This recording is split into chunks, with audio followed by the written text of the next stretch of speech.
for AML Conversations.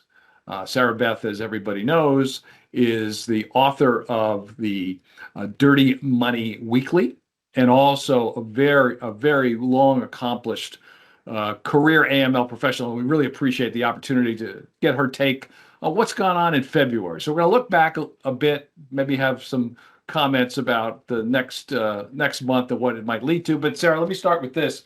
You wrote a pretty extensive piece in your most recent edition of the newsletter, and you looked at the Epstein files from this perspective, the financial transactional aspect of it, and what it could mean or should mean for banks going forward. So without talking about specific banks or anything related to the issues that the media has been covering, I think it's important that we say, now that the federal government, the OCC and the FDIC, and particularly the Fed, since they just announced it today when we go to record, that they want to formalize the elimination of reputation risk as a consideration when you're looking at financial institution issues. How do you manage something like what Epstein has showed us over time? So I know that's a lot there, but basically give us a sense of, we urge folks to read your piece. What are some of your recommendations for AML professionals going forward? Well, thanks for having me back. So I think, I took quite a while to say anything about Epstein. I know that the last couple of weeks, the news has just kind of been consumed with everything. And I took that time because I want to make sure that my comments are valuable and, actually moves the ball down the field. Because I feel like we get stuck in the past, and I'm not. And when I say that, I don't mean that what happened and the victims that we should move, that Right. We should forget about that, right? In no way, shape, or form am I saying that. But I feel like for every one Epstein, there's dozens more men and women like him who we aren't finding because we're stuck looking backwards. And so part of what I tried to do was kind of give people some starting steps. I know the world of adverse media screening and negative news screening, most banks under 10 billion, most credit unions under 10 billion in assets, they don't really do that, right? They kind of look at that process and go, I'm not going to do that. I may or may not Google a customer or a member's name within the bounds of a high-risk customer review, but I'm not going to go pull adverse media as a whole. And I know some of the tier one banks do that. And for me, that's important contextual information that should have added to the view of somebody like Epstein and any Epstein Jr. that we would see from there. Not that every single person who, is indicted for soliciting from a minor is automatically going to be an Epstein.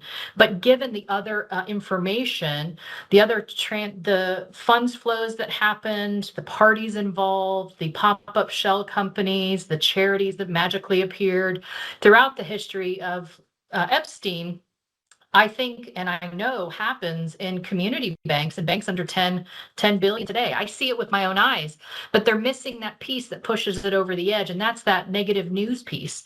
And I feel like for a long time, they just kind of like, I don't want to know that, but that is a lens by which you view that activity differently. And so that was kind of the purpose of my writing, was trying to get people to see the value of being more proactive and getting some of that contextual information about the customer.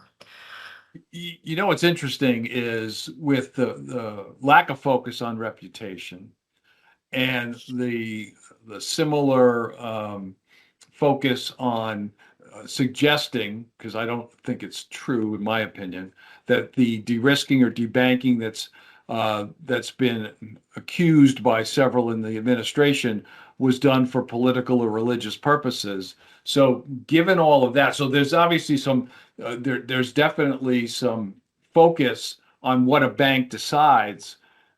But again, from a practical standpoint, given what you just said, what is a compliance officer supposed to do? You're supposed to be paying attention because those accounts could be problematic. But given the fact that you're going to get pressure not to exit a relationship, this has to be one of the most confusing times for an AML professional, whether you're at a community bank or a large multinational, right?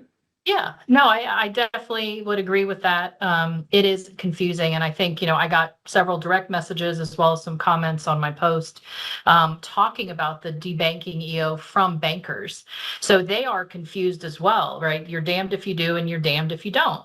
And that's the frustrating part. And that's for me where, I try to remove the political climate that we're Sure. in and just see, all right, my job as the board appointed a the b sorry the I can't even talk AML officer. I want to say Bank Secrecy Act officer, and I switched terms. Sorry. Yep. Sure. But huh? I know That, it's like, wait, which term am I supposed to use here? that's why But this as is the a board, conversation. We're having right? coffee, and this is what we would I do know, having coffee. Yeah. and I am having coffee, and I've had 2 sips, and clearly not enough.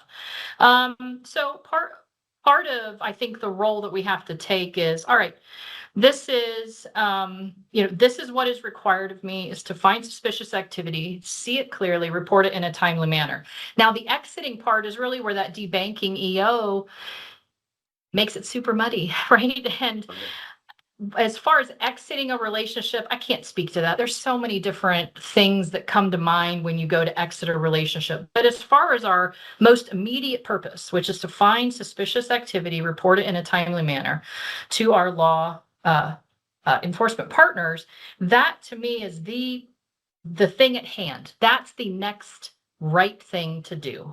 And so that's where the EO on debanking, the reputational risk stuff, it's not it it's very confusing. So if we take a step back and go to the step that happens before we even think about getting rid of a customer, it's going to be performing a proper um, uh, OSINT style negative news, and then filing a SAR if needed. And that's the step I think a lot of people are kind of skipping over, and they're going right to the debanking you. Well, yes, but there's so many things in the middle that could actually help us find the next Jeff Epstein.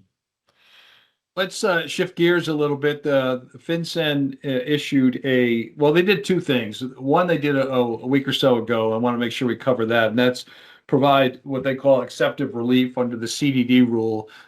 Talk a little bit about what that was and how you see that, again, from an operational and practical standpoint going forward. Then we'll mention the most recent advisory that they just issued today, actually, as we're recording this. But talk about the CDD relief one, what it is, high level, and what your thoughts are about it. Yeah, so exceptive relief. I think it's a great effort. I applaud FinCEN for trying to bring relief in some, areas of our regulatory framework that needs some improving. So I'll start out positive, but it's not really so much of a relief. I mean, well, one, it bothers me that we talk about regulatory burdens for community banks, and the first thing on the block is our area, right? That's the first thing that just gets me. So if I were to move past that, look particularly at this, part of what they're saying brings relief, actually muddies the water again, and actually makes it more complicated for banks to take a true risk-based approach. And I know the term risk-based approach is super overused, and everyone throws it around like it's their get out of jail free card for not doing something.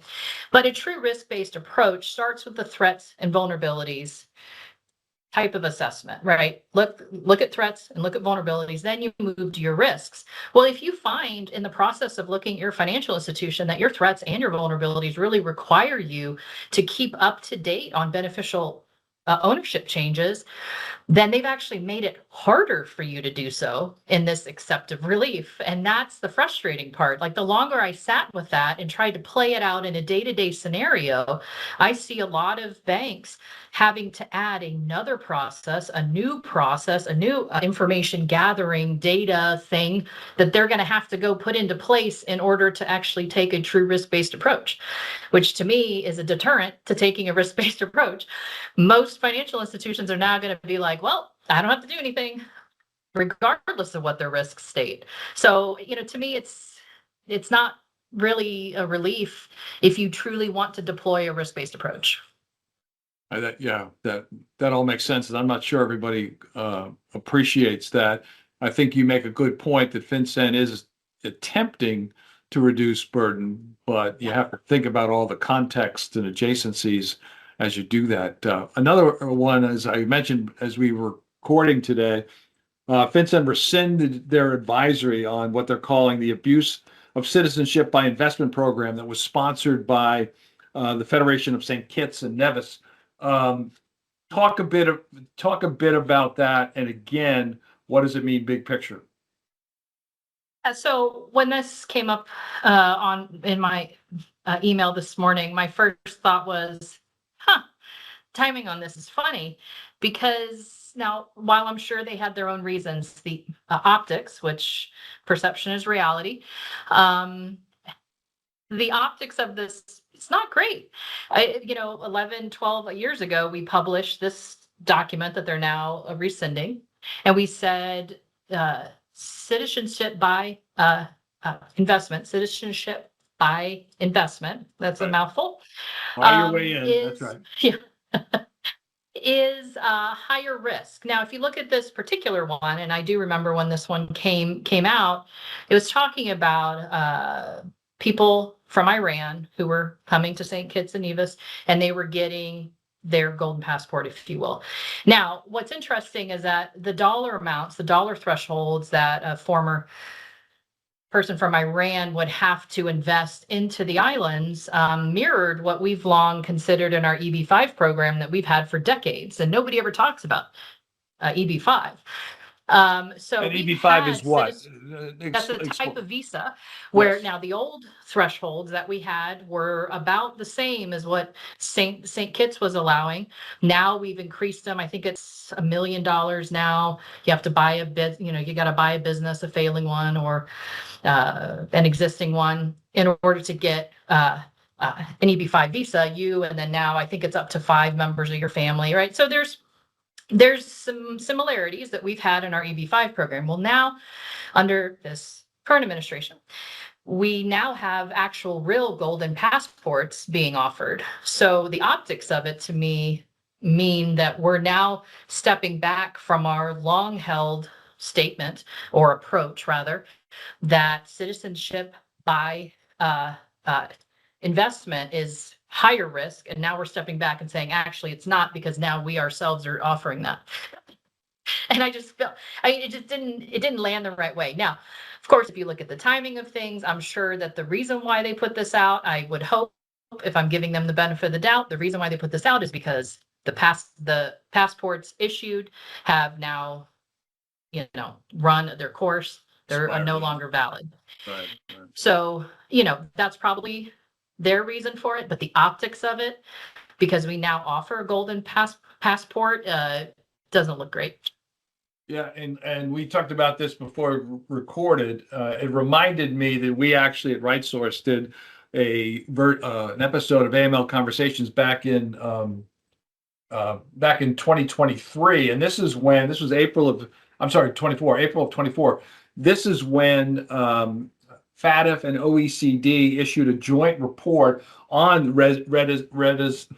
residency and citizenship by investment programs, talking about the high level of risk that pretends. And this report came out in 2023. So the 2024 interview was about that report, and clearly the experts on the panel, but also in the authors of the report, plus FATF and OECD, said very high risk, this particular area, for money laundering, terrorism, and other issues. So I'd urge folks to go back and listen to that conversation, or simply go on the FATF website and look at the report from 2023. But that struck me, to use your words, because I agree with them, the optics aren't great, obviously. Yeah. So I think that's important. Yes. All right, let's shift again. This one is the IRS CI, I think, always does tremendous work, but they've been recently, in the past number of years, have issued a annual report on the utility of BSA data and the utility of SARs, CTRs, all of that. Guy Fico, the IRS CI chief, who we are going to honor in our March AML forum, partnership forum that we're going to have here in Washington, D.C. We're going to honor Guy for his tremendous work leading CI. So he has posted, and obviously IRS has posted that separately. But if you follow Guy on LinkedIn, he's posted the most recent stats and statistics there. And I'm going to turn it to you in a second, but I want to mention a couple things that he highlights in his postings. He said nearly 89% of the investigations by IRS CI had BSA filings associated with the primary subject. Remember, they're talking about potentially increasing thresholds. So that's a valuable data point for those that are looking at that. Nearly 80% involve SARs, 67% involved CTRs. What are some of the other things that jumped out at you about the report? Yeah, so the median cash in and cash out was like the thing that I kind of laser focused on. The fact that they were about 12,000, I forget which direction, and then one of them was like 12,000 and change. That's the median cash amount. So if we're talking about the thresholds, which we talked about, I believe on our last one, about those being raised to 30,000, I mean, imagine what it's going to do to the casework that these agents rely on. I mean, it's not. To me, this is well timed. It's well thought out. It's digestible for a banker. It's certainly digestible for our law makers as well. And I feel like, in a way, they are holding themselves accountable to how they use all of the data that banks and financial institutions send to them. And I love that. I wish other agencies would take note. Because, as a banker, when a banker reads this, I go, wow, it actually matters when I file a $12,500 CTR, right? Somebody's actually doing something with it. And I think that's one of the biggest things reading through this is that the general tone of it from top to bottom, I believe it's only 2 pages, right. Is that the data matters and that this particular agency is actually using it. So I would say for traditional financial institutions, specifically when you're reporting to your board this month, this type, just take snippets from it, and you should put this in your board report, especially if they're part of the financial institutions that are lobbying for higher thresholds for the 30,000, right? If your board are the ones that are talking to the different lobbying groups and saying we need to up it to 30,000, there's data in here that can help make the case that it's actually really important that we don't mess with those thresholds. So yeah, I mean, Lauren Core and Guy Fico and their team just churning out incredibly useful data for people to look at and go, what I do matters. Thank you for telling me that. It's great. Yeah, and everybody should take a look at that. It's a really good training tool too for all analysts of any level, from entry level to obviously those that lead teams. I think there's valuable information there. And to your point, it is going to become an interesting debate as we go forward if Congress does continue to pursue the threshold increases, because I don't think outside of suggesting that it's going to be a burden reduction, they don't really understand the forest from the trees there. It may be, and I know that some small banks have told me it will be a reduction, but I've also heard others say that, yeah, it might, I might lose like half a staff to this. So it's not going to be that much of a resource reduction. Plus, obviously, if you're going to be considered adequately risk-based in terms of looking at account activity, higher thresholds only means you're going to have to pay more attention to potential structuring. So we'll see what happens with that. Well, and I think there's other things we could have done if we wanted it to bring a regulatory relief of sorts. Just raising the threshold isn't going to do that. The thing that's the biggest time suck for banks when they're filing this is the aggregation piece for the customer and the on behalf of. That's right. The biggest, like, just of time is that it's trying to make sure, oh, well, this person on this account, was it in, was it out, oh, should I add them, should I not? That's the biggest piece that they could have easily simplified and said, hey, you know what, we're going to keep it at 10, and if there's a single over 10, we want to see it. Here's a stripped down one pager of a CTR. That's what they should have done. But instead they're still leaving the biggest time issue, which is aggregation. That's the biggest issue. So we shared this information on text chains, and it's not a proposal yet, but I thought maybe we'll end with a quick conversation on something that we've heard is being considered, but there's no evidence that this is official.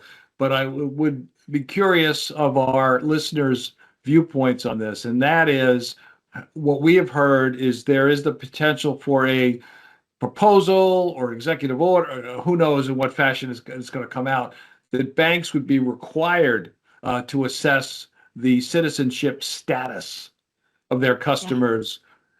Doesn't say simply going forward, so it could be retroactive. Obviously, we don't know if this is a notice of rulemaking, an order, what have you. Obviously, a lot of other things would have to happen. But just given that, what's your initial reaction to that if that were to come to pass? When I first heard that rumor, I kind of thought, well, we kind of already do this. Like, who are they talking about in the bank?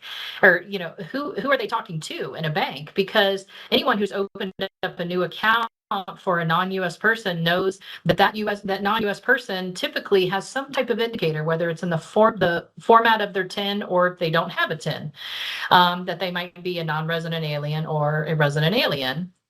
Or maybe even not an NRA, and so they don't have a TIN. And, we've had W-8 bends for a long time. And now, W-8 bends are not absolutely required across the board. They're only required if you're in an interest-bearing account and you're the primary owner. So it's not that every non-US person will have a W-8 bend, but we already do this kind of in part. We just don't have a box that we check to say citizen, not citizen. And I think there's other things that they really have to figure out before we start requiring this. I mean, this is going to make, I don't know how many fintechs that I know of just off the top of my head implode because this is something you have to structure your core. I mean, these are major changes to the core that would have to happen, and then also major changes to the UI of the fintech, as well as all of the agreements governing all of this. I mean, this is not just a simple change. There are multiple layers, not just the data and fields and coding and all that kind of stuff, but also, okay, so then we collect that. Are you requiring us to do something different with that? Right. Are we supposed to assign a high-risk customer rating to it? Like, I mean, there are other things. Is it just purely a data collection and the government wants to know? Like, I'm sure, I'm not a lawyer. I'm sure there's considerations for that, right? Just freely passing information to the government. I don't know. So I feel like if this rumor is true, that they need to be talking to people who are actually new account specialists in a financial institution. They need to be talking to these fintechs that are specialized in providing banking services to non-US persons, because this has a broad brush impact. So what a concept, actually talking to the bankers that do the work. Right. That reminds me, I'll let you go in a second. Way back when, this is when the Undersecretary of Treasury was a gentleman by the name of Ron Noble.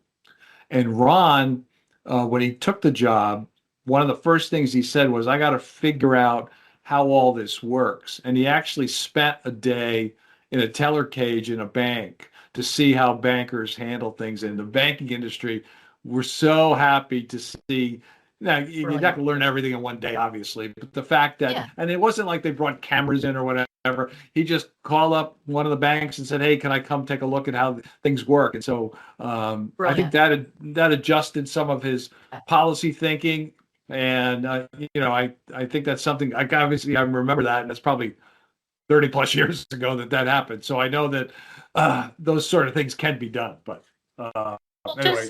Just having different lobbying agencies do that, right? Because what they do is they reach out to the CEO, right, or to the board, and they aren't talking to the operators, right? Whether it's compliance or not, they Sure. aren't talking to the people actually boots on the ground doing the job. And I think that's the gap that's missing. Yeah. So, if I had my magic wand, Yeah. I would be getting all of the lobbying groups out into the branches. Like, look, this is what this one little change is going to do. And that would slow things down, right? I mean, even this CDD, exceptive relief, would have probably slowed down a little bit or been edited to actually be true relief if they would have talked to a person who's collecting and using the UBO data. But they didn't. At least it didn't seem like they did. I do not have knowledge of whether or not they did, but it's not written in a way that makes it sound like they actually talked to somebody. So. Sarah, plug your newsletter. How can people subscribe? Money Weekly. I started posting it on Substack, but that's just for habit. But it's on LinkedIn. I publish every Monday morning, try to get in before 11, and it's just the week prior. So you can subscribe there, and I try to always give to-dos. It's a lot of opinion, but a lot of things to do. No, that's what I think everybody appreciates about it. Thank you so much. Look forward to connecting back with you in March, and I know we'll see each other at the Puerto Rican Bankers Conference this week, so I'm sure we'll pick up some good information on other challenges that our industry continues to face. So thank you so much today, Sarah. Deal. Stay safe. See you soon. Thanks, John.